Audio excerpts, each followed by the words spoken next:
जैसा कि मैंने आप लोगों को पहले बताया था कि मैं एनसीईआरटी विज्ञान के कुछ महत्वपूर्ण प्रश्न लेकर आऊँगा, तो आज मैं 90 प्रश्न आप लोगों के लिए लेकर आया हूँ। क्योंकि कुछ छात्रों का ये मानना है कि सिलेबस बदल चुका है, तो ऐसी स्थिति में ऐसे कौन कौन से प्रश्न हैं जो आएंगे परीक्षा में। तो मैंने पूरे विज्ञान के सिलेबस में से आपको 90 प्रश्न निकाले हैं और ये बहुत ही ज़्यादा इम्पोर्टेंट है, तो आप इनको पहले याद कीजिए। इसके साथ साथ कुछ न्यूमेरिकल्स भी आएंगे, तो ये 20-30 न्यूमेरिकल्स मैं आपको अलग से बता दूंगा।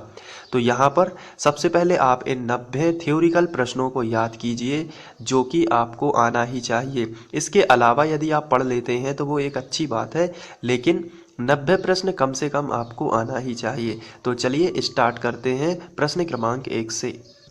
प्रश्नों को देखने से पहले आपसे मैं रिक्वेस्ट करता हूं कि आप कॉपी पेन लेकर बैठें, ताकि जो भी मैं प्रश्न बता रहा हूं आप उन्हें तुरंत नोट करें, ताकि आप जाके अपनी गाइड या बुक जिससे भी पढ़ते हैं उसमें टिक लगा के उसमें आराम से याद कर सकें। और ये आपको क्वेश्चन 90 जो प्रश्न हैं आपको दिसंबर के पहले करना है, ताकि आप बोर्ड में अच्छे से रिवीजन कर पाएँ।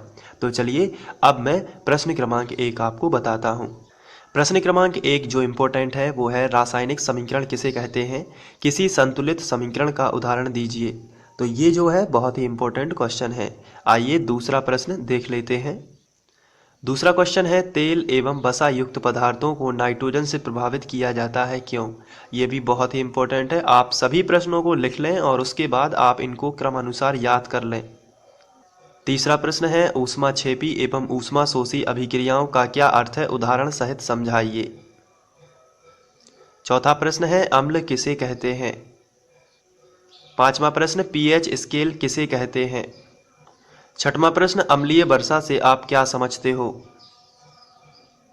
सातवां प्रश्न, पीतल एवं तांबे के बर्तनों में खट्टे पदार्थ नहीं रखने चाहिए, क्यों? आठवां प्रश्न, अम्ल का जलीय विलयन विद्युत का चालन नहीं करता, क्यों?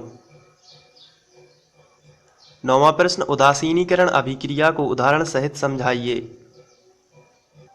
10वां प्रश्न, धोने के सोडे एवं खाने के सोडे के दो दो उपयोग लिखिए। 11वां प्रश्न है, प्लास्टर ऑफ पेरिस की जल के साथ अभिक्रिया का समीकरण दीजिए। 12वां प्रश्न, भर्जन से आप क्या समझते हो? 13वां प्रश्न, एनोड पंख किसे कहते हैं?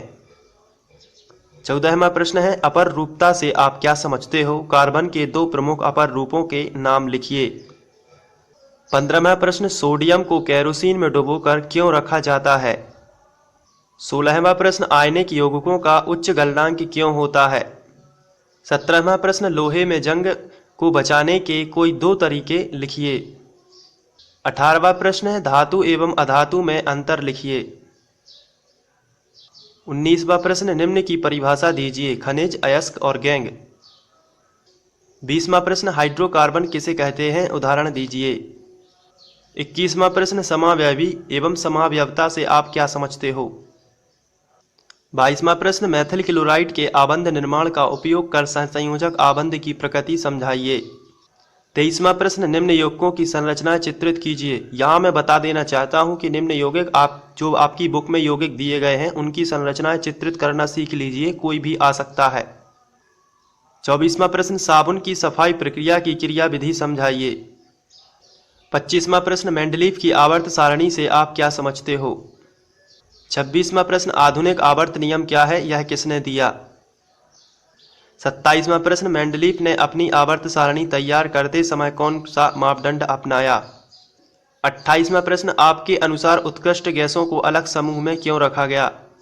29वां प्रश्न, सभी पौधे दिन में प्रकाश में ऑक्सीजन एवं रात्रि में कार्बन डाइऑक्साइड देते हैं, क्या आप इस कथन से सहमत हैं? 30वां प्रश्न, स्वयंपोषी एवं विषमपोषी पोषण में क्या अंतर है? 31वां प्रश्न, हमारे आमाशय में अम्ल की क्या भूमिका है? 32वां प्रश्न, पाचक एंजाइमों का क्या कार्य होता है? 33वां प्रश्न, हमारे शरीर में वसा का पाचन कैसे होता है, यह प्रक्रम कहाँ होता है? 34वां प्रश्न, हमारे भोजन में पाचन में लार की क्या भूमिका है? भोजन के पाचन में लार की क्या भूमिका है? 35वां क्वेश्चन, जाइलम एवं फ्लोएम में पदार्थों के वहन में क्या अंतर है? 36वां प्रश्न है, जल से बाहर निकालने पर मछलियां मर जाती हैं, क्यों? 37वां प्रश्न, एक धमनी एवं एक सिरा में अंतर स्पष्ट कीजिए। 38वां प्रश्न, प्रकाश संश्लेषण की क्रिया के लिए पत्तियों में कौन कौन सी विशेषताएं होनी चाहिए। 39वां प्रश्न, प्रकाश संश्लेषण की क्रिया समझाइए। 40वां प्रश्न, नेफ्रॉन की संरचना एवं क्रियाविधि समझाइए। 41वां प्रश्न, क्या होता है जब हमारे खाने में आयोडीन की कमी हो जाती है। 42वां प्रश्न, हम एक अगरबत्ती की गंध का पता कैसे लगाते हैं। 43वां प्रश्न, प्रतिवर्ती क्रिया में मस्तिष्क की क्या भूमिका है। 44वां प्रश्न, पादप हार्मोन क्या है।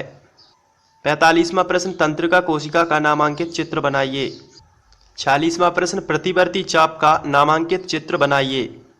47वां प्रश्न, निम्न हार्मोन में से प्रत्येक का एक कार्य लिखिए। आपकी बुक में जो हार्मोन दिए गए हैं सभी का कार्य याद कर लीजिए। 48वां प्रश्न, प्रजनन के महत्व पर प्रकाश डालिए। 49वां प्रश्न, स्वपराशण एवं परपरागण में अंतर स्पष्ट कीजिए। 50वां प्रश्न, मुकुलन क्या है। 51वां प्रश्न है, जनन सजीवों का एक महत्वपूर्ण लक्षण है। इस कथन के पक्ष में 3 कारण लिखिए। 52वां प्रश्न है, डीएनए प्रकृति का जनन में क्या महत्व है। तो ये आप इस तरीके का ये प्रश्न, डीएनए प्रतिकृति में जनन का क्या महत्व है। 53वां प्रश्न है, आनुवांशिकता क्या है, आनुवांशिक लक्षण किसे कहते हैं। 54वां प्रश्न है, मेंडल का पृथक्करण नियम समझाइए। 55वां प्रश्न है, गुणसूत्र क्या है, इसके कार्य लिखिए। 56वां प्रश्न है, समजात अंग किसे कहते हैं, उदाहरण देकर समझाइए। 57 प्रश्न है, समवृत्ति अंग किसे कहते हैं, उदाहरण देकर समझाइए। 58 प्रश्न है, संजात एवं समवृत्ति अंगों में अंतर बताइए। समजात एवं समवृत्ति अंगों में अंतर बताइए। 59वां प्रश्न है, गोलीय दर्पण किसे कहते हैं, यह कितने प्रकार का होता है। 60वां प्रश्न है, आवर्धन किसे कहते हैं। 61वां प्रश्न है, अपवर्तनांक से आप क्या समझते हो। 62वां प्रश्न है, लेंस की क्षमता से आप क्या समझते हो। 63वां प्रश्न है, अवतल उत्तल एवं समतल दर्पण के उपयोग लिखिए। 64वां प्रश्न है, निकट दृष्टि दोष किसे कहते हैं। 65वां प्रश्न है, वर्णक्रम किसे कहते हैं। 66वां प्रश्न है, विचलन कोण किसे कहते हैं। 67वां प्रश्न है, प्रकाश का प्रकीर्णन किसे कहते हैं। 68वां प्रश्न है, स्वच्छ आकाश नीला क्यों दिखाई देता है। 69वां प्रश्न है, हम वर्षा होने के बाद ही इंद्रधनुष को क्यों देखते हैं।